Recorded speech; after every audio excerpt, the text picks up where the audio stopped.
Hello, and welcome to another episode of Broadcast Gaming Talk.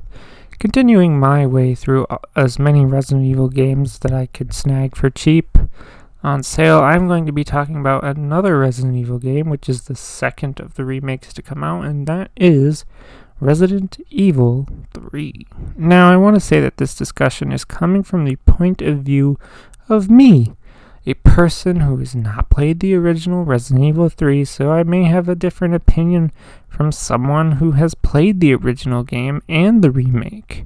The first thing that I want to say is that this game looks good, just as good as Resident Evil 2 Remake does. The game controls great, and I really did like the fact that it's in third person because I would not be able to handle the fixed camera tank controls of the first three original Resident Evil games, and it honestly just sounds really unappealing to me. Perhaps that sounds crazy to the typical Resident Evil fan, but that's just how I am. Could they include that kind of thing in the game for people who like that? Sure, why not? Now, this game has a story that is interesting, but also a little on the bland side. Basically, you spend the game as Jill Valentine for the majority of the game, and sometimes Carlos, and are on the run from the creature known as the Nemesis. And it's literally chasing you from the beginning of the game, and as the game progresses, it gets more and more mutated and takes more to fight it. The problem with a lot of the encounters with the Nemesis is they boil down to a chase sequence that requires little to nothing from the player aside from pressing the W key to go forward. The only time you really have to fight it is in the streets, but you literally just throw a grenade, Nemesis is stunned, it drops a case, and you get a various weapon upgrade. And yeah, you're going to want those upgrades, but they make it so easy, as I said, because one grenade will stun Nemesis, and it gives you plenty of time to grab the case that it'll drop. The other part of the story is this military guy wants the virus cure so he can get paid, but also that the city is going to be nuked and all that stuff. Ultimately, Jill beats the Nemesis in a hilarious boss battle and gets the cure and leaves the evil military guy to get nuked with the rest of the city.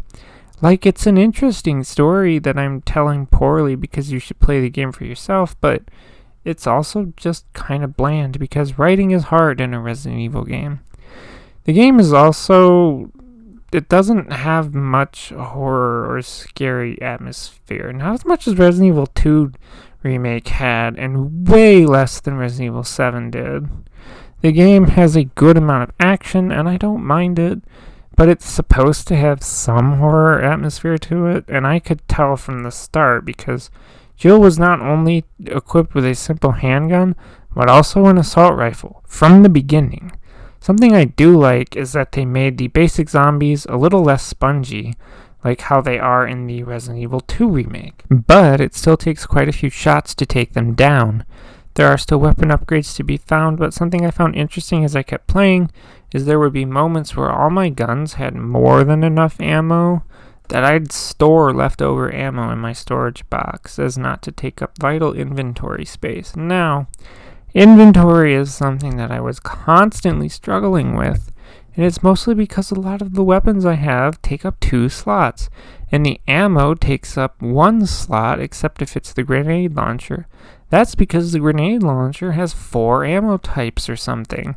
So ammo for the grenade launcher needs 4 slots. That only leaves like a few slots for the most important key items, and it also makes it difficult to keep things like hand grenades, flash grenades, or even basic healing items in your inventory. My inventory for most of the game was weapons, ammo, and 2 healing items, so I can keep 2 or 3 slots open in case I pick up a key item that is necessary to progress the game. Now, I was not much of a fan of the short section where you play as Carlos and go through the small section of the RPD building that you spend so much time in the Resident Evil 2 remake. Like, as soon as I got there, I very quickly knew exactly what to do, where to go, since I recently played the Resident Evil 2 remake.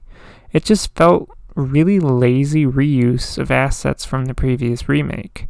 Some of the latter parts of the game I got a little stuck when you're in the lab making the cure and it kept telling me to go back to a specific room, and I was confused, but I did eventually get there. As I said in the start of this, the final boss battle against Nemesis was funny bad. Like, the encounter before the final encounter was more challenging than and that's saying something, because even it was not that challenging. I did die because I did not bring any healing items with me. The final boss battle, you grab this big ass laser gun and then you fire it. But oh no, it doesn't automatically recharge because it's a Resident Evil game. No, there's a malfunction, and then you have to stun Nemesis by shooting things on it. Push 2 of the tanks on the side of the room in, stun Nemesis again, push the final tank in on the other side of the room, and then fire the giant-ass laser gun again, and then again in the mouth of Nemesis, and it's such a ridiculous and over-the-top battle, and it feels like something out of Resident Evil 6 more than anything. Now look, a lot of reviews I have seen on this game are pretty negative, and the bulk of that is because those reviewers focus on what isn't in the game versus what is. Those reviewers will talk about content that didn't get remade from the original Resident Evil 3 game, and I can't say if that's true because I've never played the original Resident Evil 3 game. I'm focusing on what is in the remake, and from what I've experienced, it's a pretty damn fun game, even if it isn't scary. Resident Evil 3 Remake is a good and fun game. That's all I have to say, so if you like what you see in here, feel free to subscribe. If you're out of the conversation, leave a comment below. As always, thanks for listening, and goodbye.